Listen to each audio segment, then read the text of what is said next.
Hello दोस्तों, welcome back to our channel.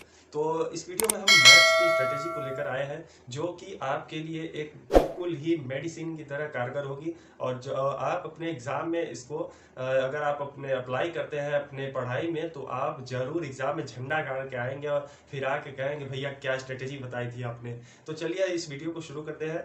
जैसा कि बहुत सारे लोगों का कमेंट आ रहा था कि भैया मैथ पे स्ट्रेटेजी बनाओ, मैथ पे स्ट्रेटेजी बनाओ, कैसे हम पास करें या फिर कैसे हम रिवीजन करें या कैसे हम अच्छा स्कोर करें। तो इस वीडियो को पूरा देखिएगा, ठीक। तो चलिए हम शुरू करते हैं। जैसा कि हमारा मैथ्स का जो क्राइटेरिया है वो टोटल हमारा नंबर ऑफ चैप्टर्स कितना है 15। आप अपनी एनसीईआरटी बुक को उठाकर रख लीजिए और उसमें मार्क करने के लिए तैयार हो जाइए, ठीक। तो जैसा कि ये हमारे जो 15 चैप्टर्स है वो कुछ इस प्रकार है और मैंने उसके जो मार्क्स डिस्ट्रीब्यूशन है उसको भी कर दिया है, ठीक। तो हमारा जो पहला चैप्टर है वो है हमारा रियल नंबर। तो जो रियल नंबर है वो हमारा 6 मार्क्स का आता है और जो हमारा पॉलिनोमियल है वो हमारा 3 मार्क्स का आता है। और जो हमारा तीसरा चैप्टर है पेयर ऑफ लीनियर इक्वेशन, ये जो है ये 4 मार्क्स का आता है। और जो फोर्थ है वो हमारा क्वाड्रेटिक इक्वेशन 6 मार्क्स का आता है। फिफ्थ है एपी यानी अरिथमेटिक प्रोग्रेशन जो कि 7 मार्क्स का आता है। ट्रायंगल है वो 8 मार्क्स का। कोऑर्डिनेट ज्योमेट्री 6 मार्क का। ट्रिग्नोमेट्री 8 मार्क का। और जो एप्लीकेशन ऑफ ट्रिग्नोमेट्री एओटी यानी एप्लीकेशन ऑफ ट्रिग्नोमेट्री जो कि हमारा 4 मार्क्स का आता है। और जो हमारा 10th है सर्कल वो हमारा 3 मार्क्स का आता है। कंस्ट्रक्शन है वो हमारा 4 मार्क्स का आता है। 12th है एआरटीसी यानी एरिया रिलेटेड टू सर्कल, ये हमारा 3 मार्क्स का आता है। और सरफेस एरिया एंड वॉल्यूम ये हमारा 7 marks. Statistics 8 marks. Probability 3 marks. तो ये कुछ मार्क्स डिस्ट्रीब्यूशन है जिसको लेकर आपको एक आइडिया बन जाएगा कि कौन सा चैप्टर हमको पढ़ना है और कौन सा चैप्टर नहीं पढ़ना है, ठीक। तो इसमें अगर मैं बताऊं तो जो आपके हाई वेटेज वाले चैप्टर है, एक तो हो गया आपका एपी हो गया, दूसरा आपका ट्रायंगल हो गया, तीसरा आपका कोऑर्डिनेट ज्योमेट्री हो गया, चौथा हो गया ट्रिग्नोमेट्री, पांचवा हो गया area sorry application of triangle, और फिर छठवां हो गया आपका कंस्ट्रक्शन। उसके बाद आता है आपका सरफेस एरिया एंड वॉल्यूम। उसके बाद आता है स्टैटिस्टिक्स और प्रोबेबिलिटी। तो अगर आप इन चैप्टर्स को भी अगर आप कर लेते हैं और रिवीजन कर लेते हैं तो आपके 50 टू 60 मार्क्स आपके कहीं ना कहीं जो कि 80 में से आपके आने वाले हैं। अगर आप केवल और केवल इन चैप्टर्स को कर लेते हैं कहीं ना कहीं इनका वेटेज बढ़ने का भी चांस है या फिर किसी का घट सकता है, किसी का बढ़ सकता है। तो ये सारे आपके गोल्डन चैप्टर्स आप इनको कर सकते हैं, गोल्डन चैप्टर्स, ठीक।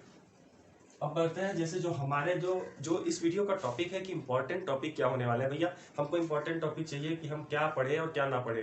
तो इसको लेकर हम पहला चैप्टर जो हमारा है जिसको आपको पढ़ना है वो है आपका एपी। एपी एक बहुत ही इंपॉर्टेंट चैप्टर है, लॉजिकल चैप्टर है। अगर आप उसको रिविजन सही तरीके से करते हैं, केवल और केवल आप भैया पूछते हैं बाकी बुक्स कौन सी लगाए, बुक हम कौन सा लगाए, हमारे अग्रवाल लगाए या फिर आर डी शर्मा लगाए। तो मैं बता दूं इतनी मोटी मोटी बुक लगाने का कोई फायदा नहीं है। आपके एग्जाम जो है वो केवल 4 दिन बचे हैं, 8 तारीख को आपका एग्जाम है, तो इतना कुछ आप नहीं कर पाएंगे। तो सबसे बेस्ट तरीका जो है वो है आपका एनसीईआरटी। ये जो है ये आपका रामबाण है, रामबाण है, ठीक। एनसीईआरटी अगर आप सही से करते हैं एनसीईआरटी और प्लस पीवाईक्यू अगर आप इतना भी कर लेते हैं तो आप 100% आप 80 में से आपका 60 टू 70 मार्क्स आपका कहीं नहीं गया है, ठीक। तो और एपी हमारा जो है, एपी हमारा पहला जो टॉपिक है वो है nth term of an AP. nth term निकालना है, एपी में जो हमारा nth टर्म निकालना है वो हो गया आपका पहला टॉपिक। और दूसरा है sum of n terms of an AP जो आपका एसएन निकालने वाला है। आप बुक खोलेंगे तो आपको उसमें जरूर दिखेगा। और दूसरा जो चैप्टर है वो हमारा कोऑर्डिनेट ज्योमेट्री। कोऑर्डिनेट ज्योमेट्री आप देखेंगे यहाँ पे 6 मार्क्स का अकेले ये चैप्टर आता है, ज्यादा टाइम टेकिंग भी नहीं है, सिंगल चैप्टर है जो कि कोऑर्डिनेट ज्योमेट्री जिससे 6 मार्क्स का क्वेश्चन आता है। तो इसमें जो इंपॉर्टेंट टॉपिक है वो आपका सेक्शन फार्मूला से क्वेश्चन जरूर बनता है, 3 मार्क्स का क्वेश्चन आता है इसका, ठीक। अब दूसरा जो टॉपिक है वो है आपका area of triangle in a coordinate plane. Coordinate plane में एरिया ऑफ ट्रायंगल निकालना, ठीक। ये हो गया आपका, जैसे हो गया आपका कोई कोऑर्डिनेट प्लेन दिया उस पर कहीं ट्रायंगल दे दिएगा, इसका एरिया निकालना रहेगा, ठीक। तो कोऑर्डिनेट ज्योमेट्री का ये हो गया आपका। और तीसरा जो आता है वो है आपका सम एप्लीकेशंस ऑफ ट्रिग्नोमेट्री। तो आप देखेंगे कहाँ है एप्लीकेशन ऑफ ट्रिग्नोमेट्री जो है अकेले 4 मार्क्स का आपका क्वेश्चन आता है। ये 4 मार्क का क्वेश्चन है। अगर आपका 3 मार्क्स में भी एक दे सकता है, फिर आपका 3 मार्क्स और एक नंबर वाले क्वेश्चन में भी ये दे सकता है।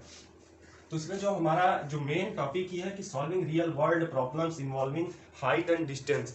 हाइट एंड डिस्टेंस के अकॉर्डिंग जो क्वेश्चन पूछा जाता है इसमें वो हमारे रियल वर्ल्ड से रिलेटेड होता है। जैसे हमारी जो परछाई है उससे रिलेटेड होता है, कई सारे रिवर रिलेटेड क्वेश्चन होते हैं, कोई लाइट हाउस जैसा क्वेश्चन होता है। अगर आप एनसीईआरटी भी अगर आप कर लेते हैं ना, तो आप पूरे चैप्टर जितने भी मैं बता रहा हूँ सारे चैप्टर्स में अच्छे मार्क्स स्कोर करेंगे। तो एनसीईआरटी को नेग्लेक्ट मत कीजिएगा, और किसी भी बुक के ऊपर आप दूसरे बुक के ऊपर आप मत जाइएगा। अगर आप दूसरे बुक पे जाएंगे तो आपके दिमाग पे प्रेशर बढ़ेगा, और आप अपना जो किया धरा भी होगा वो भी आप भूल जाएंगे। ठीक, तो आप एनसीईआरटी करिएगा। और चौथा जो चैप्टर है वो हमारा सर्कल। सर्कल में हमारा जो पहला टॉपिक है वो है tangent drawn from an external point to a circle. Tangent जो कि ड्रॉन किया जाता है किससे, external point to a circle से, इससे क्वेश्चन पूछा जाता है। जो हमारा सर्कल है वो हमारा 3 मार्क्स का आता है। अगर आप चाहें तो इसको छोड़ भी सकते हैं, क्योंकि सर्कल से 3 मार्क्स का ही क्वेश्चन आता है, ज़्यादा इजी ही आता है। अगर आप करना चाहें तो कर सकते हैं। ठीक, अभी उन बच्चों के लिए है जो रिवाइज करना चाहते हैं, जो करना चाहते हैं, अपने मार्क्स स्कोर करना चाहते हैं, जो पास होना चाहते हैं, वो उनके लिए आगे है वीडियो में बने रहिए। ठीक, और जो हमारा 5वां टॉपिक है वो है कंस्ट्रक्शन। कंस्ट्रक्शन एक इम्पॉर्टेंट चैप्टर है। ये आपका गिफ्टिंग मतलब स्कोर का एक गिफ्ट एक तरह से है, कि आप इससे आसानी से आप नंबर गेन कर सकते हैं। तो इसमें जो पहला टॉपिक है वो है आपका construction of a triangle similar to the given triangle. ठीक, दूसरा टॉपिक जो है वो है construction of tangents to a circle from a point outside of a circle. ठीक, ये हो गया आपका कंस्ट्रक्शन। कंस्ट्रक्शन जो है वो आपका आता है अकेले 4 मार्क्स का आता है। अगर आप ये 2 टॉपिक्स भी अगर आप कर लेते हैं तो आपके 4 मार्क्स कहीं नहीं गए। केवल आपको आपका जो फिगर है वो बनाना है और उसके बाद स्टेप्स लिखना है। और जरूरी बात कि अगर कोई भी क्वेश्चन आपको मिलता है, कोई प्रूफ करने वाला क्वेश्चन है, कोई थ्योरम है, तो आप उसमें अगर आप थ्योरम भी लिखते हैं और अगर आप उसमें अगर आप डायग्राम भी बना देते हैं, स्टेप्स नहीं लिखते हैं, लेकिन तो भी मार्किंग स्कीम के हिसाब से आपको 4 में से 2 मार्क्स मिलना ही मिलना है। लेकिन आपको given, to prove, to find, ये सब आप अगर लिखते हैं, अगर आप स्टेप को फॉलो करते हैं, तो आपको मार्किंग स्कीम के हिसाब से नंबर कहीं नहीं जाएगा। ठीक, तो इसको जरूर आप फॉलो करिएगा। अभी मैं हट जाता हूँ, आप स्क्रीनशॉट ले लीजिए। ठीक, अब बढ़ते हैं आगे। ठीक, तो अब बात आती है सरफेस एरिया और वॉल्यूम की। तो सरफेस एरिया वॉल्यूम में जो हमारा इंपॉर्टेंट टॉपिक है वो है CSA of combination of solids, यानी curved surface area of combination of solid. और दूसरा है total surface area of combination of solid, और तीसरा है volume of combination of solid. ठीक, अब जो प्रोबेबिलिटी है, प्रोबेबिलिटी एक इंपॉर्टेंट चैप्टर है, और जो स्टैटिस्टिक्स है, ये दोनों काफी इंपॉर्टेंट चैप्टर्स है। अगर आप दोनों चैप्टर्स को कवर करते हैं तो आपके 11 मार्क्स, हाँ जी आप सही सुना है, 11 मार्क्स आपके आ जाएंगे केवल थोड़ी सी मेहनत करने में। अगर आप इसमें 2-4 घंटे भी समय सही से दे दें और प्रीवियस ईयर क्वेश्चंस को प्रैक्टिस कर ले, तो आपके 11 मार्क्स कहीं नहीं गए हैं, आप लिख के ले लीजिए। ठीक, तो प्रोबेबिलिटी में क्या है, the theoretical probability of occurrence of an event, और दूसरा है finding probability using complement of a known event. ठीक, तो ये हो गए सारे आपके इंपॉर्टेंट टॉपिक्स। अब भैया बात आती है, कुछ ऐसे बच्चे भी हैं जो बोलते हैं कि भैया मैं इतने दिनों में कुछ नहीं कर पाऊंगा, मैं क्या करूं कि मैं पास हो जाऊं।